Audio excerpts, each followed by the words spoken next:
En nombre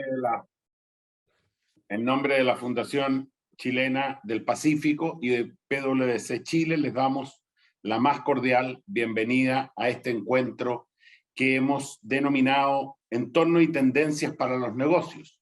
¿Qué piensan los CEO de Chile y el mundo? Esta mañana conoceremos y conversaremos sobre los resultados de la encuesta que realiza PwC a nivel mundial a miles de CEOs.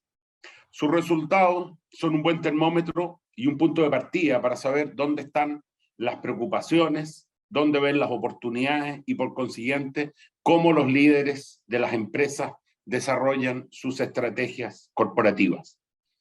Vamos a comenzar con una pequeña presentación que yo les voy a hacer sobre los resultados de la CEO Survey, un resumen de los resultados, porque la encuesta completa es bastante larga y va a estar disponible en el sitio web de PwC una vez que terminemos este encuentro. Y luego va a haber un panel de conversación en que nos va a acompañar Débora Matos, que es la CEO de Coca-Cola Chile, Bolivia y Paraguay. Bienvenida, Débora, y muchas gracias.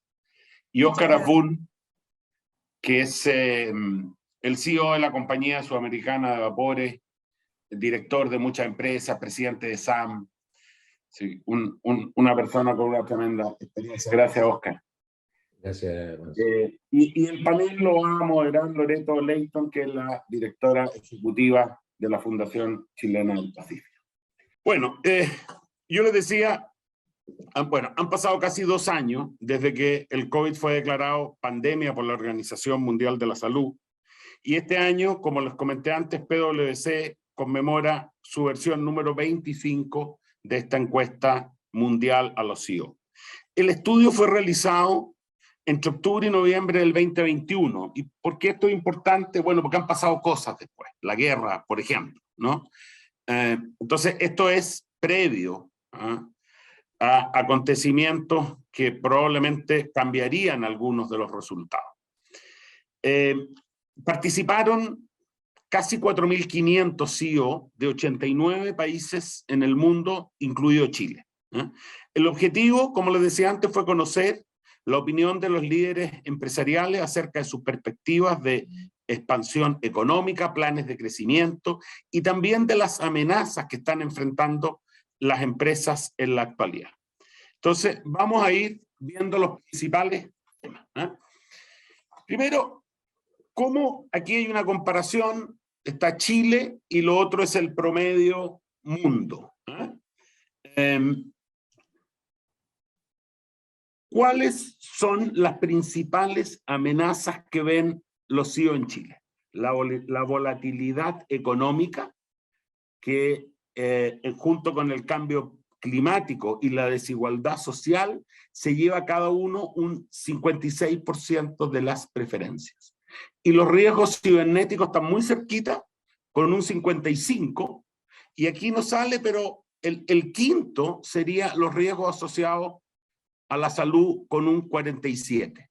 Si vemos el promedio mundial, las amenazas de ciberseguridad, los riesgos cibernéticos, digamos, están en el primer lugar, con el 50%, los riesgos asociados a la salud, con un 48%, en segundo lugar, la volatilidad macroeconómica con un 43% y el cambio climático con un 34%. O sea, aquí respecto de las amenazas ya vemos algunas diferencias de lo que piensan los CEO de Chile respecto de lo que piensan los CEO a nivel global. Esta lámina es bien impactante, cuando le preguntamos sobre el crecimiento económico global. Y la pregunta es, ¿cómo cree que cambiará el crecimiento económico durante los próximos 12 meses? Ahí vemos que el 77% en la barra de acá, digamos, en la segunda, el 77% de los CEO encuestados se declaran optimistas respecto al crecimiento económico global, sin mayores variaciones respecto a la encuesta que se había hecho el año anterior. Pero cuando ya empezamos a ver por territorio, en Chile la cifra es bastante menos optimista. Los líderes empresariales locales muestran el optimismo más bajo, solo un 58% estima que el PIB mundial mejorará, y esto es una baja muy grande respecto de lo que teníamos en la encuesta anterior, que un 89% de los CEO chilenos decía que iba a mejorar. Del 89 pasamos al 58. Y si vemos otros países de la región, vemos que Chile es el que tiene el resultado más bajo en este punto. Por ejemplo, si vemos Colombia, es un 94% que tiene expectativas de que mejorará, Ecuador un 91% y México un 88%. O sea, claramente hay un pesimismo o un menor optimismo respecto del crecimiento económico de los CEO de Chile en comparación con los de el mundo y algunos países de la región. Pasamos a otra pregunta. Crecimiento económico del territorio, del país. A nivel mundial, como vemos ahí está el global, que es el resumen, eso está a mano derecha, y a mano izquierda está Chile. Y la pregunta es, ¿cómo cree que cambiará el crecimiento económico de su país durante los próximos 12 meses? Aquí tenemos más colores que están abajo, ¿no? Ese color medio naranja, que mejorará en gran medida, mejorará moderadamente, mejorará levemente, se mantendrá igual, empeora levemente, empeora moderadamente y empeora en gran medida. En Chile, a diferencia del resto de los países, Chile se muestra mucho más pesimista o menos optimista acerca del crecimiento del país. Y ahí vemos que hay un 67% que piensa que va a decrecer. Y ese 67 es la suma del 11, del 17 y del 39, digamos, que están aquí. El 11, el 17 y el 39. Y si vemos esto a nivel global, el promedio global, el 75% cree que va a mejorar el crecimiento económico en su territorio, en su país, que sería el 17, el 34 y el 24. E incluso hay algún porcentaje que piensa que mejorará en gran medida. En el caso de Chile, no hubo ninguna respuesta. Nadie piensa que mejorará en gran medida. Solo un 6% cree que mejorará moderadamente. Vamos a la siguiente. La siguiente es el crecimiento de los ingresos de las empresas. La pregunta es, ¿qué nivel de confianza tiene sobre las perspectivas de crecimiento de los ingresos de su empresa durante los próximos 12 meses y 3 años?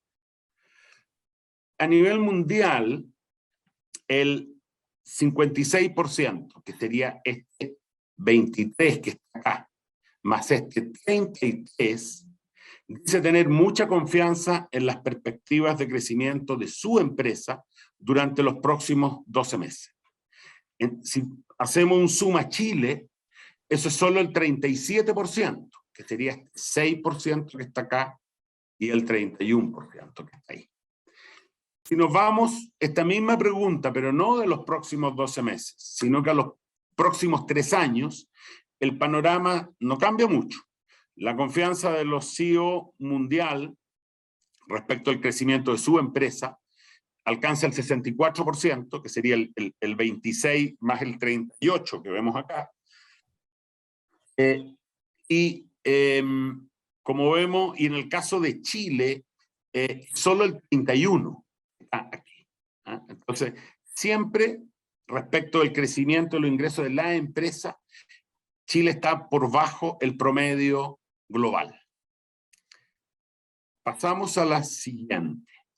Los mercados más importantes para el crecimiento. Esta es pregunta enfocada a Chile. En el caso de Chile, creo que el resultado es bastante obvio, ¿no? Es Estados Unidos y China, y en tercer lugar aparece Perú. Cuando hacemos esta misma pregunta a nivel global, el resultado es el mismo, lo que pasa es que por un factor absolutamente lógico, no es Perú el tercero, sino que a nivel global es Alemania el que está en el tercer lugar. Vamos a lo que es compromiso carbono neutral y net zero. Aquí, pese a que el cambio climático aparece como la segunda mayor preocupación de los CEO de Chile, como veíamos en la segunda o tercera slide, pero no obstante eso, las organizaciones carecen de estrategias que incluyan objetivos medioambientales y de sostenibilidad, y son más bien impulsadas por criterios comerciales.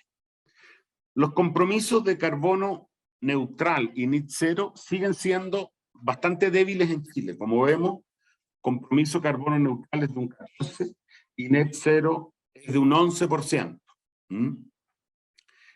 Es si se ha realizado un compromiso, realmente existe un compromiso.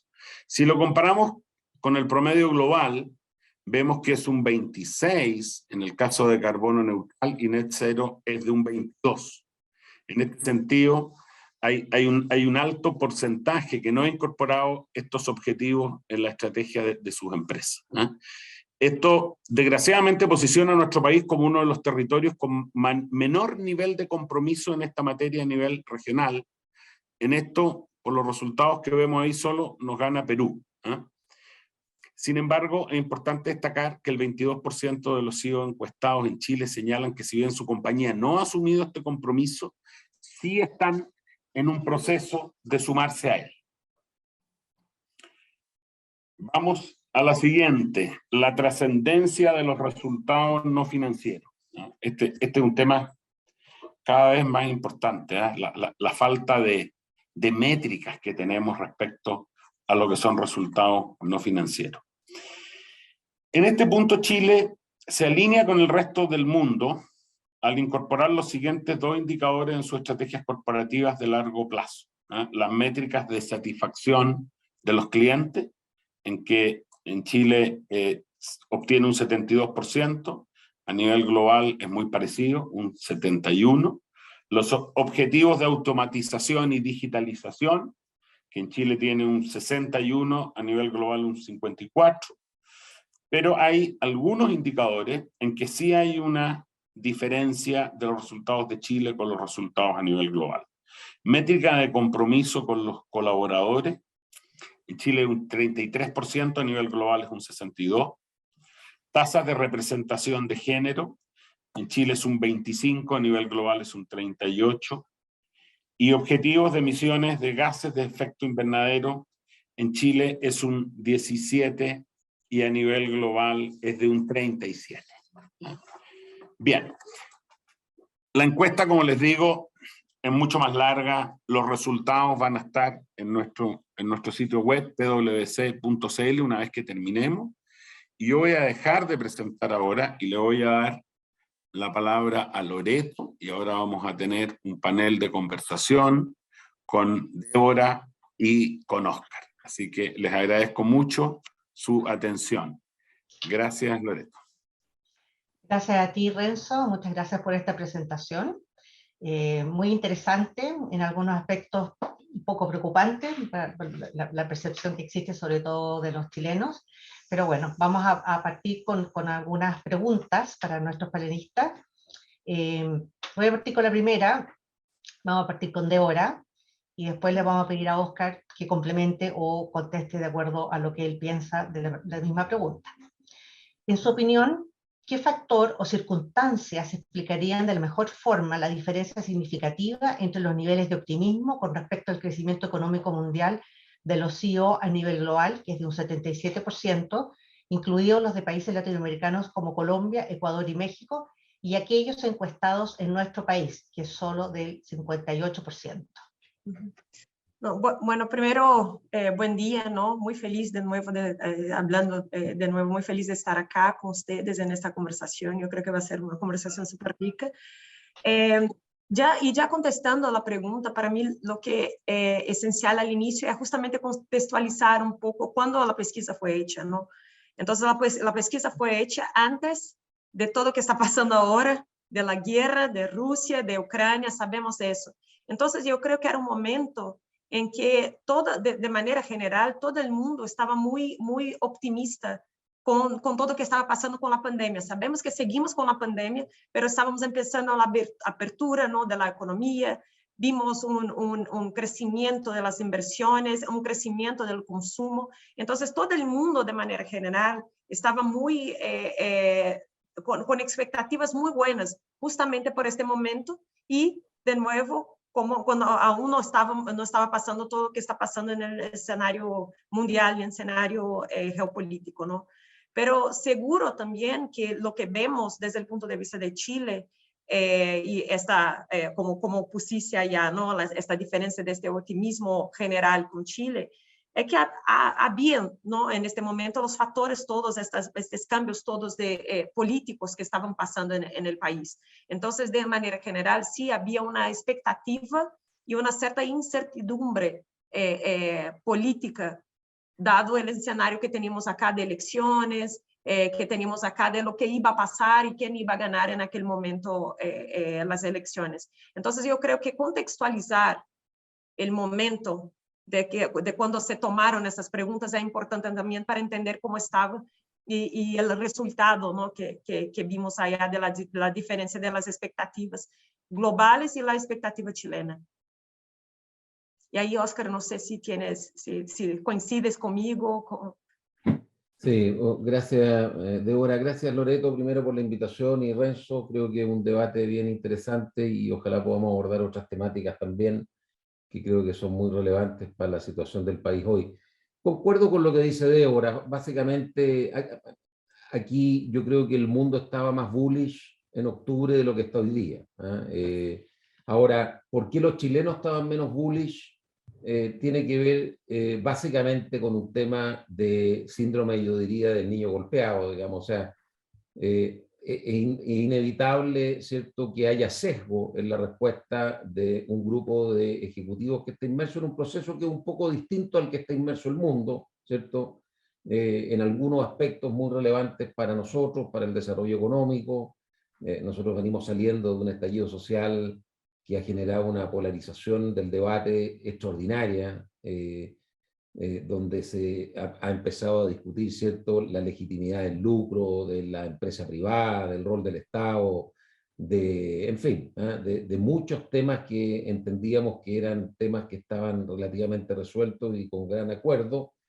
Y ese acuerdo y ese pacto social de alguna manera se ha ido fracturando, y estamos inmersos en un proceso de una discusión muy profunda de hacia dónde vamos, y eso obviamente que creo que afecta un poco el sesgo de respuesta que tenemos los chilenos. Ahora, uno también puede concluir que tenemos un cierto grado de bipolaridad, porque Renzo se refería a los datos de la encuesta del año anterior, donde éramos mucho más optimistas que el resto del mundo, y este año somos mucho más negativos que el resto del mundo. O sea, es evidente que somos de sangre latina, parece, y tenemos que inyectarnos un poco más de sangre anglosajona para poder quizá matizar un poco mejor las perspectivas. Pero concuerdo en lo esencial con lo que ha dicho Débora.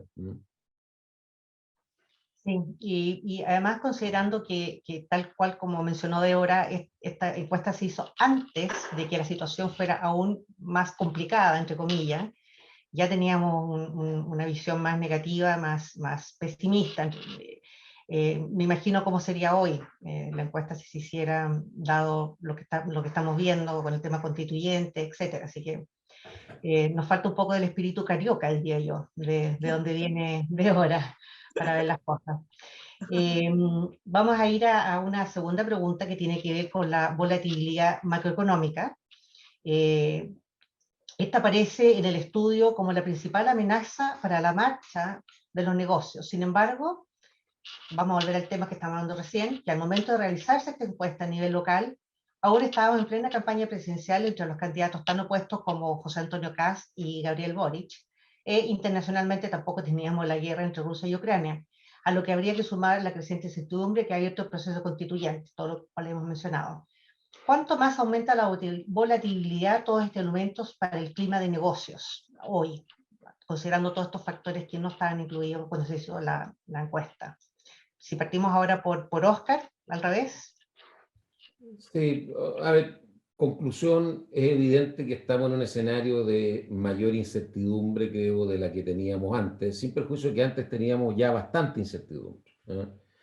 Y quiero aquí quizá tomarme un poquito una licencia para hablar un poco del contexto, porque, y lo anticipé en la respuesta anterior, yo creo que desde el estallido social, ¿cierto?, en octubre del 2019, el país ha entrado en una dinámica de polarización muy extrema, donde pareciera que aquí existen dos opiniones. Uno, ¿cierto?, las de aquellos que creen que los últimos 30, 40 años están cubiertos de un cierto halo de ilegitimidad porque se habrían conseguido este progreso económico a costa de dejar grupos marginados del mismo, ¿eh? Y por otro lado tenemos, ¿cierto?, un grupo que yo diría que es bastante más pequeño, de personas que creen que todo se ha hecho bien y que por lo tanto no hay nada que cambiar. Pero esto lo que ha generado, ¿cierto?, es un debate extraordinariamente polarizado, donde se ha puesto en discusión la legitimidad del lucro, el rol de la empresa privada, el rol del Estado, el tema de la desigualdad y muchos otros temas de interés como la paridad de género, la crisis ambiental, el tema del agua, etc. Yo creo que el sacar todos estos temas a discusión creo que es un ejercicio sano, ¿eh? Creo que es un ejercicio que ayuda a tratar de reencontrarnos, ¿eh? Ahora, indudablemente, mientras no se asiente, mientras no sepamos dónde cae la pelota, es indudablemente una alta fuente de incertidumbre. El itinerario que el país se dio para resolver este impasse democráticamente fue elegir una convención constituyente que redacte una nueva constitución, ojalá, ¿cierto?, consiguiendo un gran acuerdo nacional que permita reencontrarnos bajo un nuevo pacto social que incorpore, ¿cierto?, cosas que hoy día son evidentes que debiésemos incorporar y que no era tan evidente antes. Sin embargo, creo que, y esto es una opinión personal, ¿cierto?, creo que sin cuestionar para nada el origen democrático de la Convención Constituyente, yo creo que se produce un sesgo en la elección de los convencionales que produce que el cuerpo colegiado representa solo limitadamente el tejido social de la sociedad chilena. Y creo que eso se produce por básicamente dos razones. Uno, es una elección que se produce muy cerca del estallido social, con nuestra política tradicional muy desprestigiada, con poca capacidad de reacción frente al estallido social y con poca capacidad de anticipar e interpretar el estallido. Lo que produce, ¿cierto?, que ese grupo tiene un resultado muy desastroso electoralmente en la elección de la convención. Y esto se exacerba un poco porque además, ¿cierto?, se establece una cosa con la que yo estoy de acuerdo, que es tener cupos reservados para pueblos originarios, pero la fórmula en que esto se hace, lo que produce al final, y estos son datos objetivos, ¿eh?, un constituyente no de cupo reservado necesitó en promedio 42.000 votos para llegar a la constituyente. Un constituyente de cupo reservado necesitó en promedio 16.000 votos para llegar a la constituyente. Eso implica, ¿cierto?, que un voto de cupo reservado vale como 3 veces más que el voto de un chileno común. Y eso no es porque hayan votado pocas representantes de los pueblos originarios, sino que muchos de ellos votaron, pero optaron por votar también por candidatos que no eran de cupo reservado, porque probablemente los interpretaban mejor. Entonces, ahí hay algo que obviamente hacia adelante hay que ir corrigiendo de manera que haya representatividad. Y eso es lo que ha generado, ¿cierto?, es que la Convención Constituyente es un microclima democrático, elegido democráticamente, pero una fotografía de un momento muy específico, que se contradice de alguna manera esa representatividad con la que hemos visto que se obtuvo en las elecciones, ¿cierto?, parlamentarias y de diputados. Y así las cosas, ¿cierto?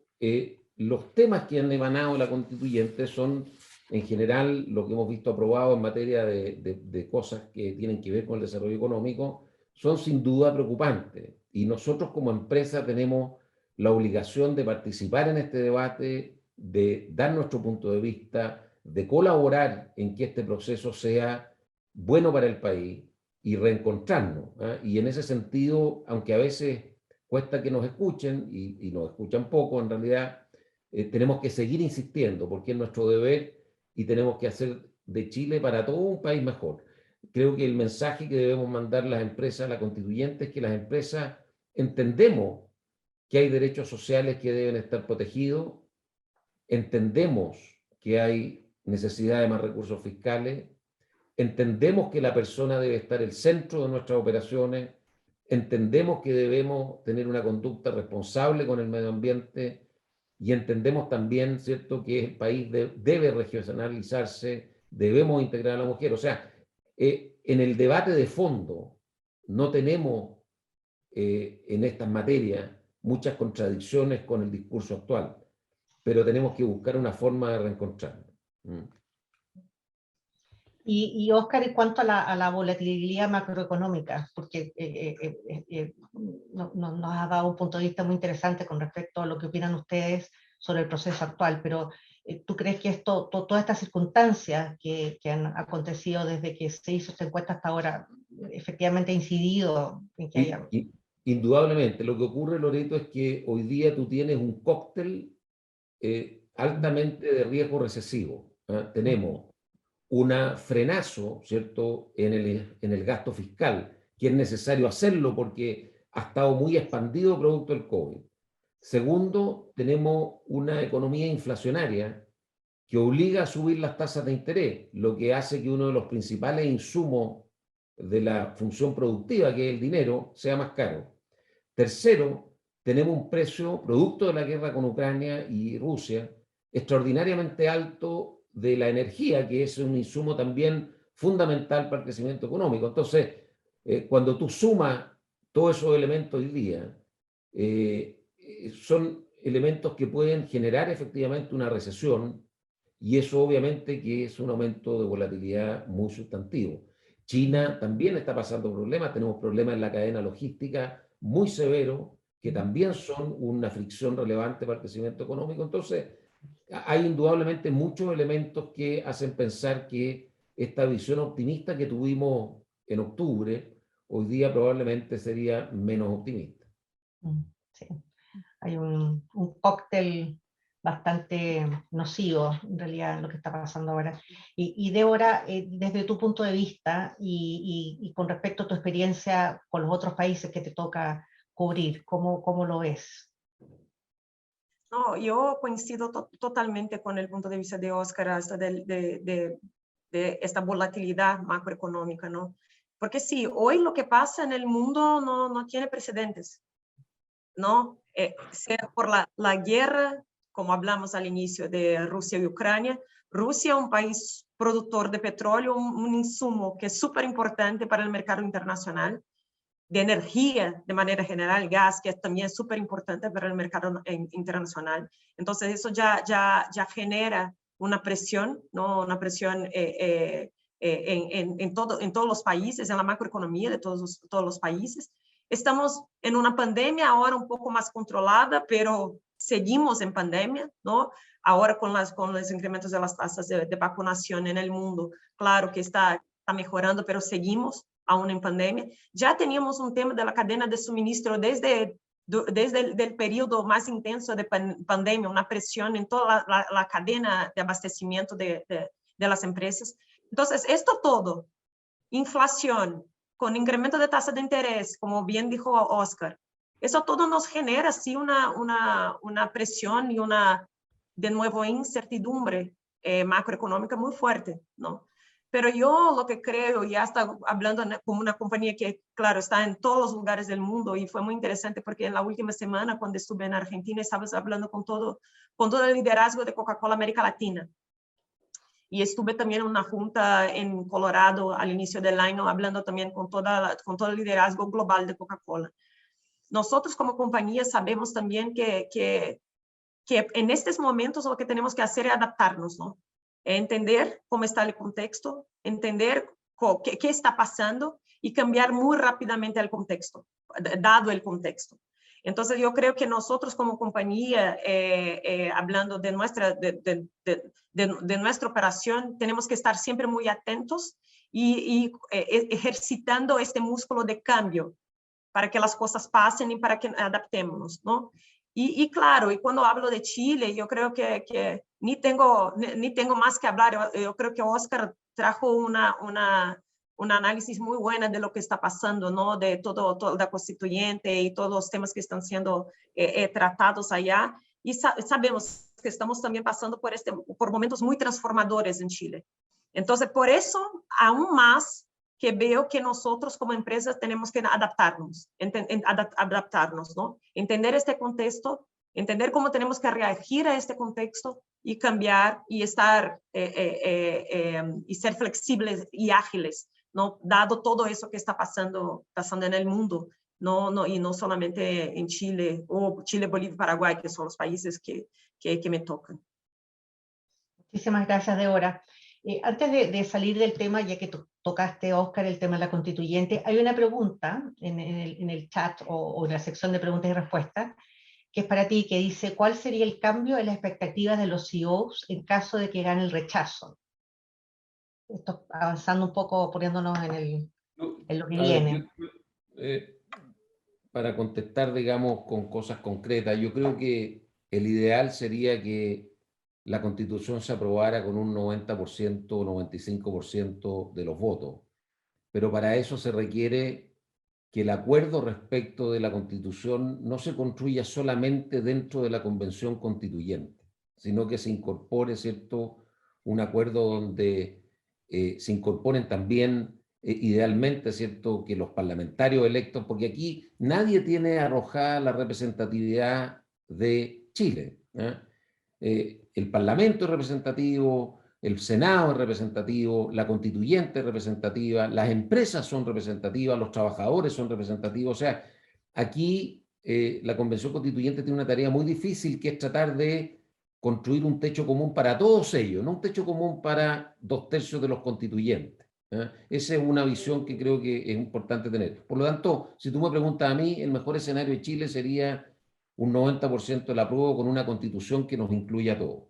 Ahora, si eso no es factible, creo que es de responsabilidad política básica, ¿cierto?, que nuestros líderes políticos le den un contenido a la opción de que esa constitución que se vote no se apruebe, porque si no entramos en un deadlock que es muy negativo, porque no puede ser la disyuntiva, ¿cierto?, o nos quedamos con una constitución que indudablemente necesita reforma. A mí no me complica en nada hacer una nueva constitución. O elegimos una mala constitución. Esa es una muy mala disyuntiva al país que yo creo que nuestros líderes tienen que sacarnos de ese deadlock. Y por lo tanto, a mí me gustaría que si en el devenir de la semana no ocurre, ¿cierto?, este acuerdo nacional frente a un documento que pueda emitir la convención, que sea altamente aprobado por todos, entonces yo creo que hay que buscar una fórmula, idealmente donde tengamos una opción que sea mejor que solo el rechazo.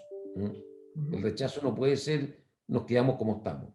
Tiene que ser, nos movilizamos también en la dirección de los derechos sociales, de incorporar, ¿cierto?, la cultura de nuestros pueblos originarios. No puede ser un borrón y cuenta nueva. O sea, no puede ser un borrón y cuenta nueva por un lado, pero tampoco puede ser un escenario en que no hacemos nada. Esa sería mi opinión. Muchas gracias, Oscar. No sé si quieres comentar algo, Débora, o pasamos a la siguiente. Yo coincido con Oscar. Yo creo que la Constitución al final es la que guía, ¿no?, la población.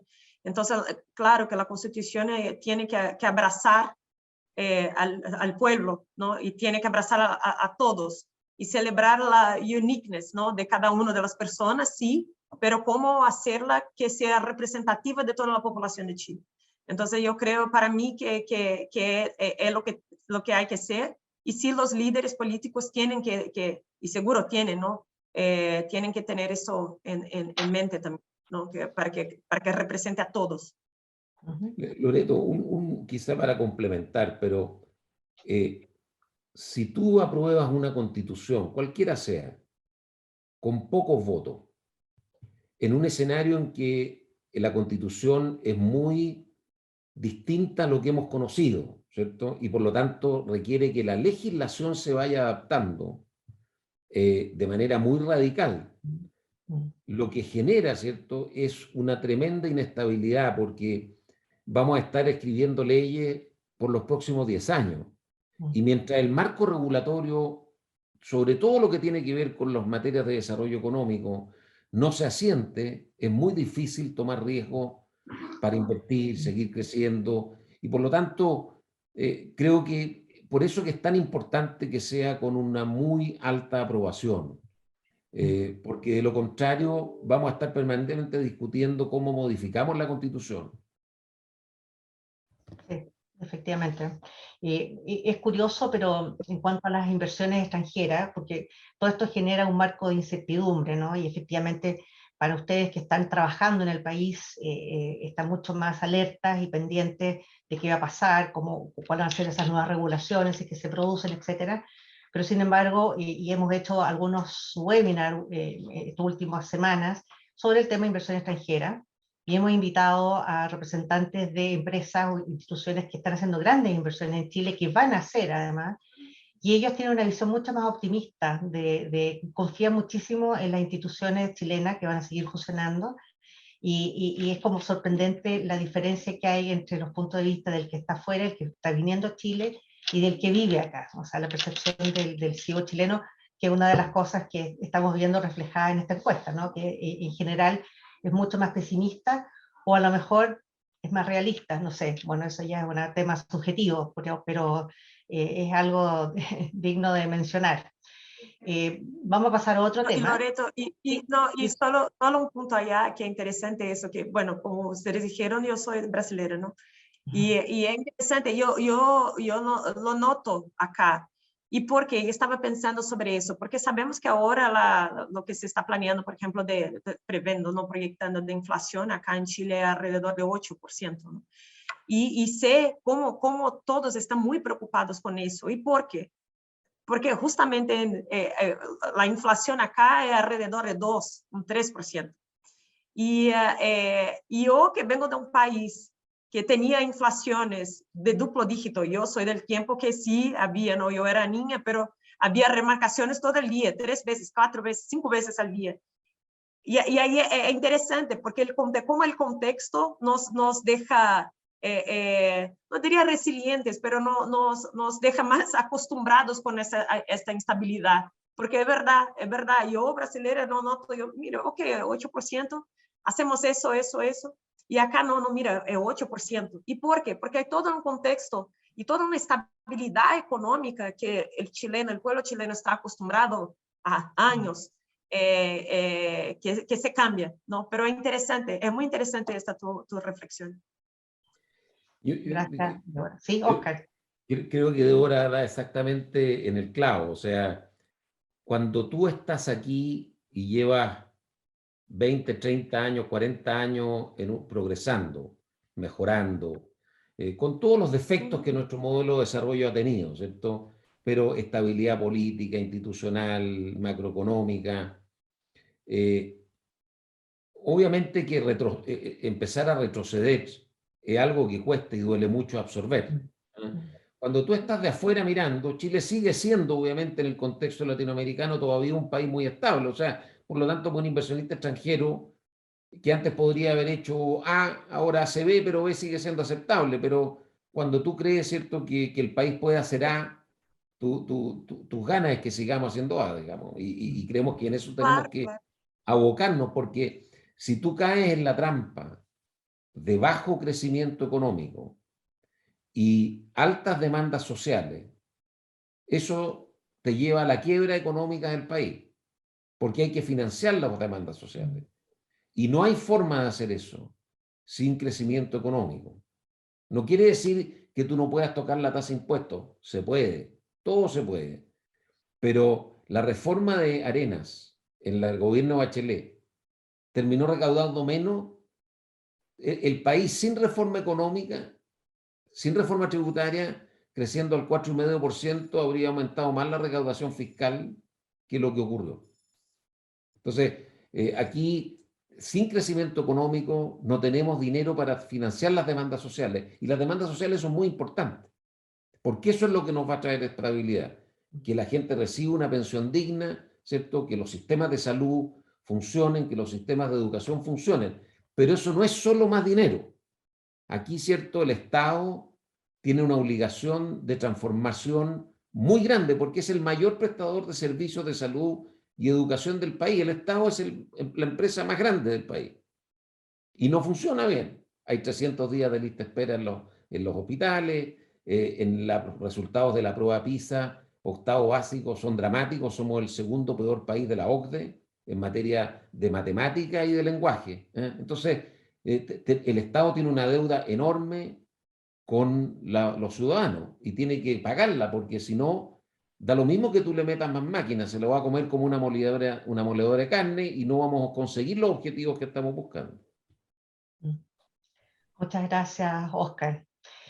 Vamos a pasar a otro tema que surge a partir de este trabajo de PwC, y se refiere al cambio climático. Dice que pese a que el cambio climático aparece como la segunda mayor preocupación para los CEOs locales, las organizaciones carecen de estrategias que incluyan objetivos medioambientales y de sostenibilidad, y son más bien impulsadas por criterios comerciales. ¿Qué análisis hacen de este hallazgo y, en general, qué creen que se podría hacer para acelerar la implementación formal de estrategias de carbono neutralidad en nuestro país? No sé, ¿quieres Débora partir o yo creo Carlos? yo creo que soy yo ahora a iniciar.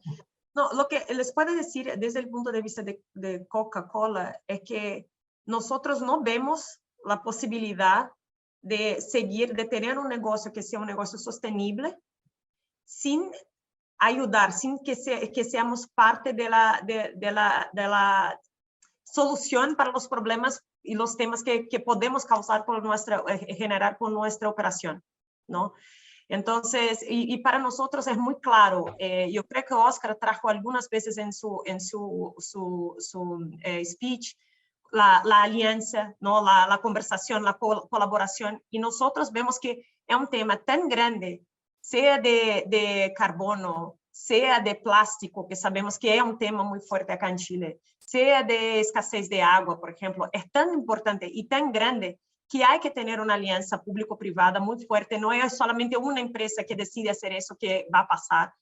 Es necesario que eso sea un tema de gobierno, pero también de una manera colaborativa, que las empresas, ¿no? estén alineadas y juntas para pensar en estas soluciones. Hablando de Coca-Cola también especialmente, acá tenemos un compromiso que llamamos de Mundo Sin Residuos. Entonces nos comprometemos que en 2030 100% de nuestros empaques plásticos van a ser recuperados. Así que una recuperación de 100% de nuestros empaques de plástico. Entonces eso es un super bold move que hicimos como Coca-Cola, porque sabemos que tenemos una gran influencia y somos referente en la industria.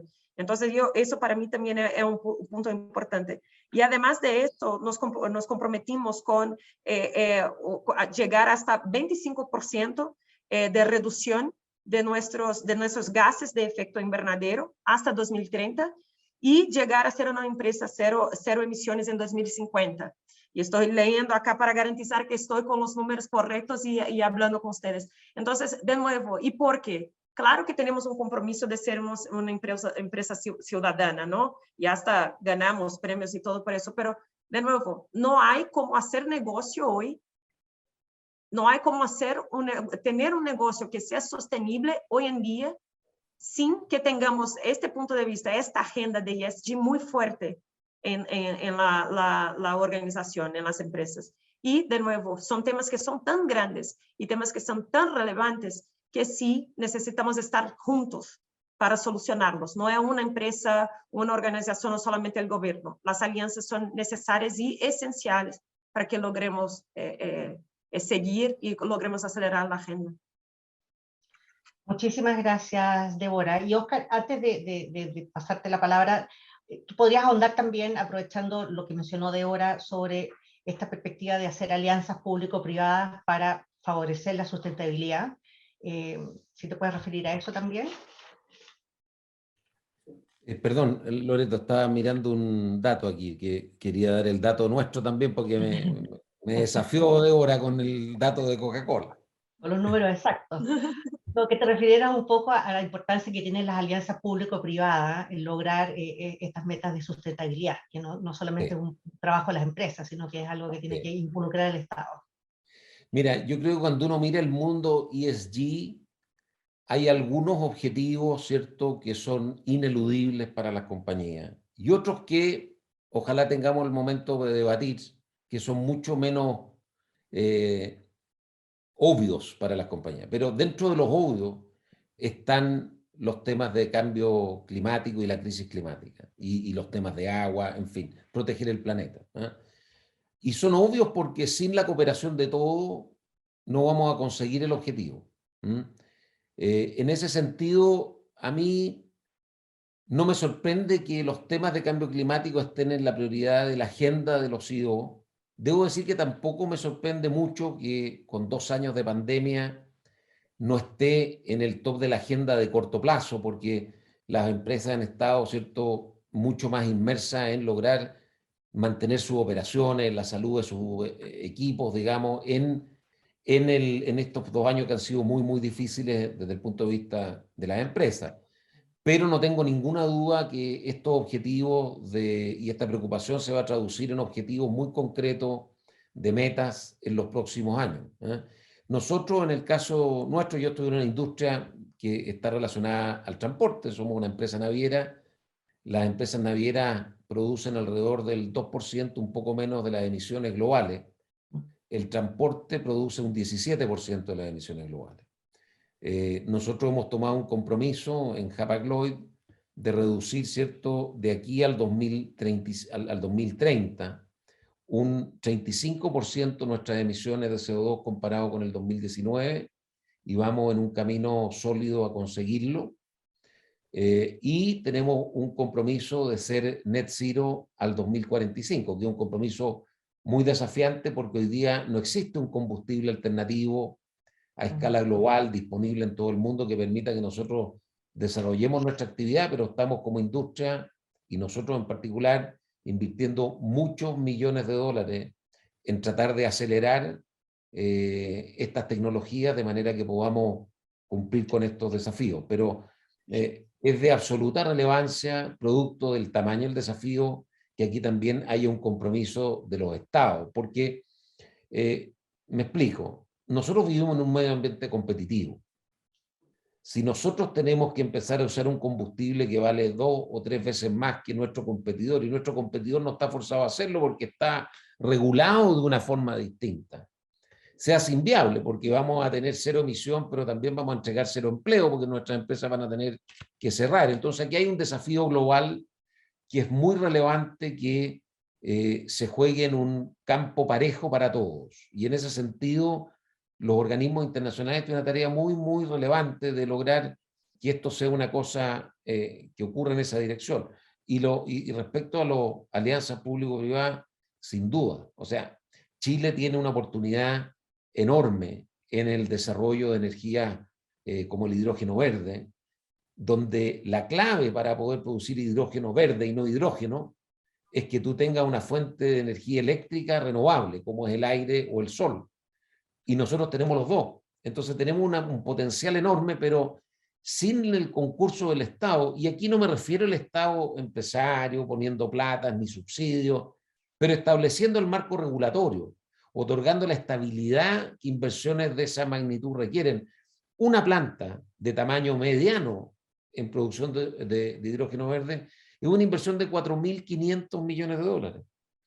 O sea, es fundamental que el país resuelva su agenda política, de manera que podamos declarar la tregua y la estabilidad para que esas inversiones ocurran, porque es una enorme oportunidad para el país, tanto en lo económico, pero también en lo planetario, digamos, y el aporte que podemos hacer al mundo en esto es tan significativo como el aporte que hemos hecho con el cobre, ¿eh? El cobre es otro elemento extraordinariamente relevante para la transformación energética. Un auto eléctrico usa varias veces más cobre que un auto convencional. las fuentes de generación de energía renovable están lejos de las ciudades, por lo tanto hay que transferir esta energía desde esos puntos de la ciudad. O sea, el cobre es un producto determinante en este proyecto, lo mismo que el litio. O sea, entonces tenemos una oportunidad aquí gigantesca, pero debemos avanzar en lograr acuerdos más significativos y de largo plazo entre el sector privado y el público. Gracias, Oscar. Y efectivamente, además en el marco de lo que sucedió con el estallido social, en que salió a la luz de vuelta todo el tema de la desigualdad que hay en Chile, y el gobierno que ha enfocado su agenda con un marcado corte social, esto ha cambiado de alguna manera algunos aspectos relevantes de la gestión empresarial. ¿Cómo evalúa las iniciativas y espacios de colaboración, de nuevo, público-privadas, pero en este, no en los temas de sostenibilidad, sino que ya en esta agenda de marcado acento social? Si quieres, Oscar, ya que estabas con la palabra. Mira, este es un tema sin duda muy relevante para la estabilidad política del país. Tenemos que asegurarnos, ¿cierto?, de que sobre todo las personas que viven en condiciones más precarias mejoren su condición, tengan una vida más estable, no pierdan su trabajo y terminen en la calle al poco andar. Eso es algo que es una responsabilidad del país, y el país debiese poder tener los recursos para hacerlo. Ahora, quiero ser en esto también súper claro. Este es un tema típico donde la promoción principal la tiene el Estado, con los recursos tributarios y políticas públicas que el Estado debe y tiene que implementar en materia de salud, educación y seguridad, que es lo que finalmente permite que tú reduzcas la brecha.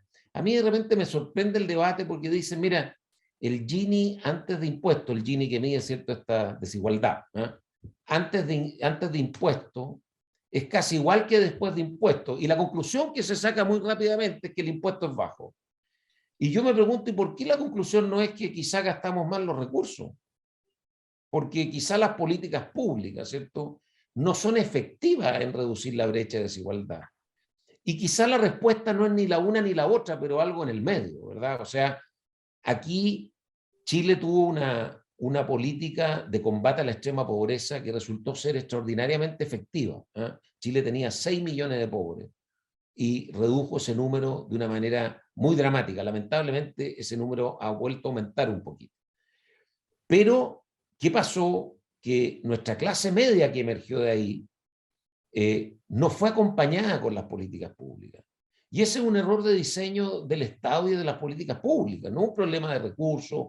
También puede que lo sea, pero hay un problema de diseño. Yo creo que eso es fundamental de abordar. Ahora, yendo al tema de las empresas, yo creo que nosotros tenemos que tener particular preocupación por ese segmento de trabajadores que tenemos que pueden estar menos atendidos que otros segmentos. Y tenemos que asegurarnos de que tienen una red de protección dentro de la empresa con seguros de salud. Eso es por lo menos lo que hacemos las empresas más grandes. Ahora, hay un mundo enorme de trabajadores que no son empleados nuestros, pero que también los tenemos que empezar a meter en la ecuación con la misma fortaleza, que son los trabajadores de nuestros proveedores.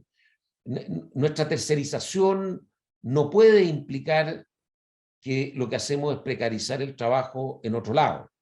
Tenemos que considerar, ¿cierto?, no solo el costo cuando contratamos a un proveedor, tenemos que asegurarnos de que sus trabajadores también tienen un sueldo razonable, que tienen condiciones razonables, y eso tiene que ser parte muy integral de nuestro plan de sustentabilidad, porque esos trabajadores finalmente trabajan con nosotros, muchos de ellos.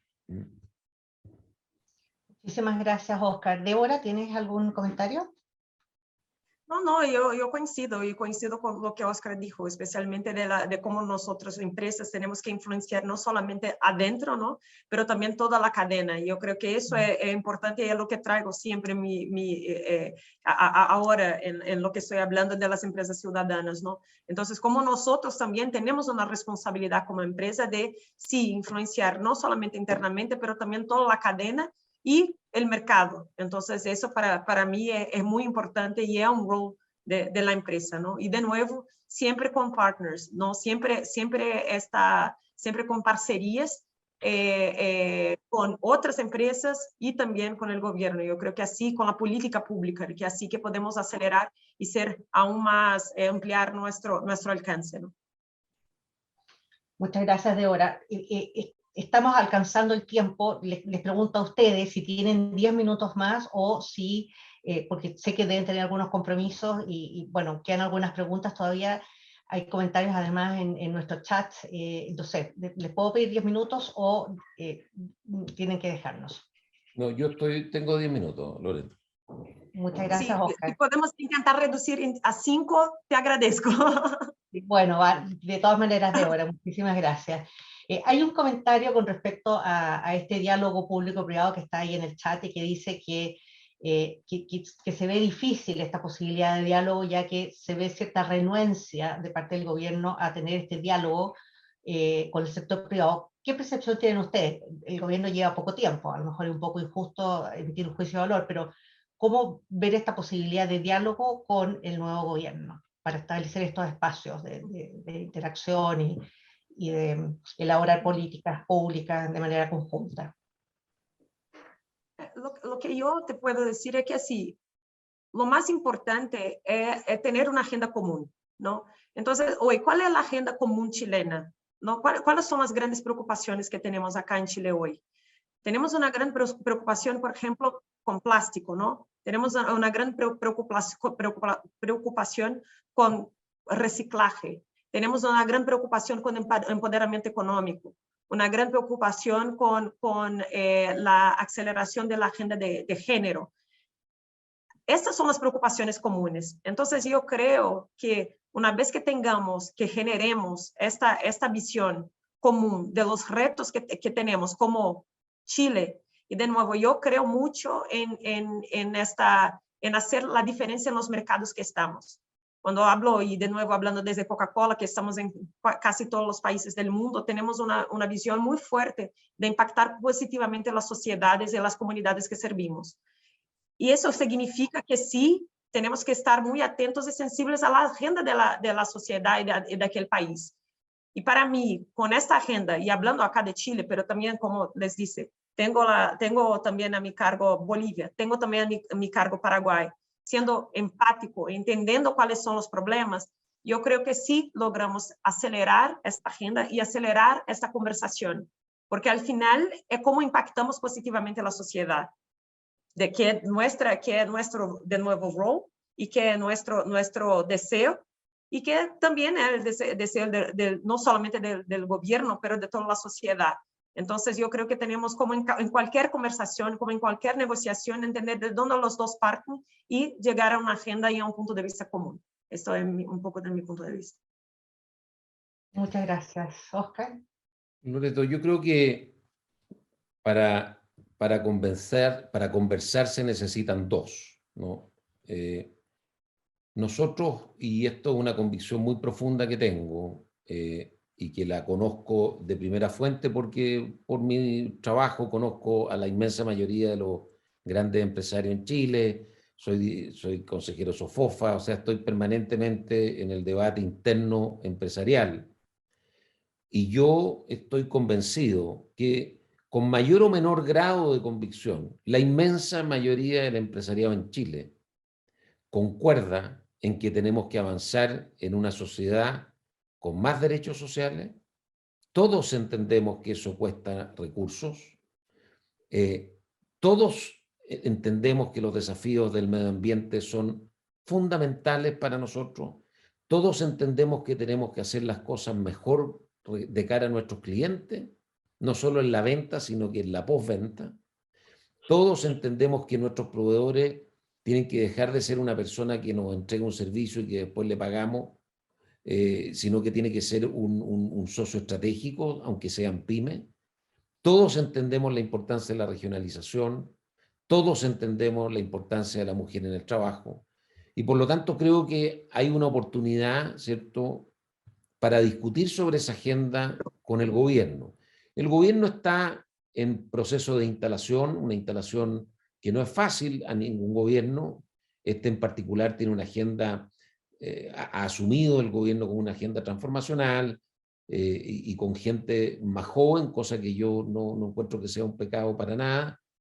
Y creo que puede tomar un poco más de tiempo que se establezcan puentes de confianza, porque gente que no ha estado en el mundo nuestro ni nosotros en el de ellos, por lo tanto creo que va a tomar algo más de tiempo, pero estoy convencido que en la medida que nuestra intención es genuina de construir un Chile mejor, esto va a resultar en mayores niveles de diálogo y puente, y en eso han sido más activos algunos ministros en esta etapa que otros, pero esto es algo que, bueno, estamos recién partiendo, ¿eh? Muchísimas gracias, Oscar, y con esta nota positiva, de esperanzadora, vamos a dar final a este encuentro. Quisiera agradecerle nuevamente a Débora por tu tiempo. Débora, bienvenida, te deseamos el mayor de los éxitos, seguiremos en contacto. Oscar, muchas gracias nuevamente. Las dos ocasiones que te hemos tenido en alguna de nuestras actividades ha sido un lujo, muchas gracias. Y para qué decir, Renzo, también muchas gracias por este estudio, por haber hecho la presentación, y los esperamos en una próxima oportunidad a todos. Muchas gracias. Chao, gracias a ustedes. Chao, muchas gracias. Chao, gracias.